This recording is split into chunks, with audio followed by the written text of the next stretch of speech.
on the Gen Z protests and what we have been done as a IPOA in terms of the investigations.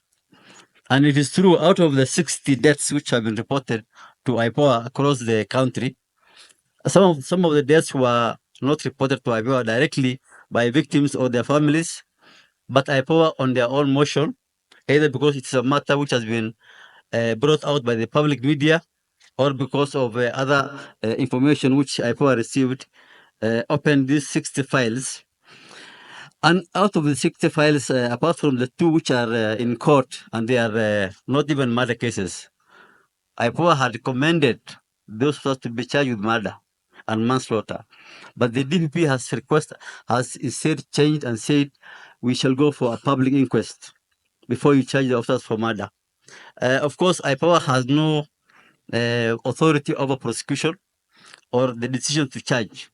But the only thing IPOA is able to do is to recommend after completing investigations, collecting evidence from all the victims and thereafter recommend a file to the DPP.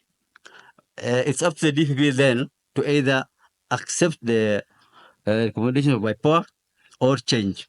And in some cases, we have seen that some of the files have been returned back to IPOA with further instructions to either look at different evidence or to close the file or to bring a different angle of the investigation.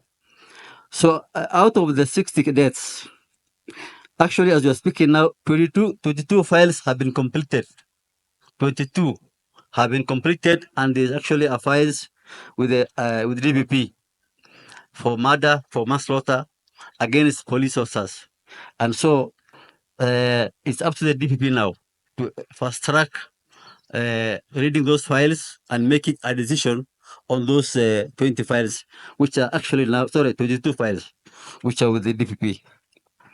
Now, IPOA has also faced a number of challenges when conducting investigations. Of course, the first one is a non-cooperation by the police. A lot of the cases that we're handling require IPOA to go to the police stations, to go to the scene of crime or scene of incidents, collect the ballistics, talk to the witnesses and the police officers, ask for the OB entrance, ask for the firearms register, ask for the operations order. So all this requires cooperation from the police command.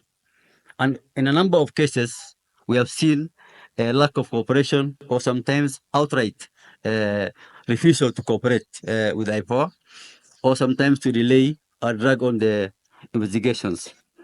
We also have got limited forensic evidence. We don't have enough experts to look at the forensic evidence. And more importantly, there's also a problem with some of the witnesses don't come forward to give evidence or to record their statements.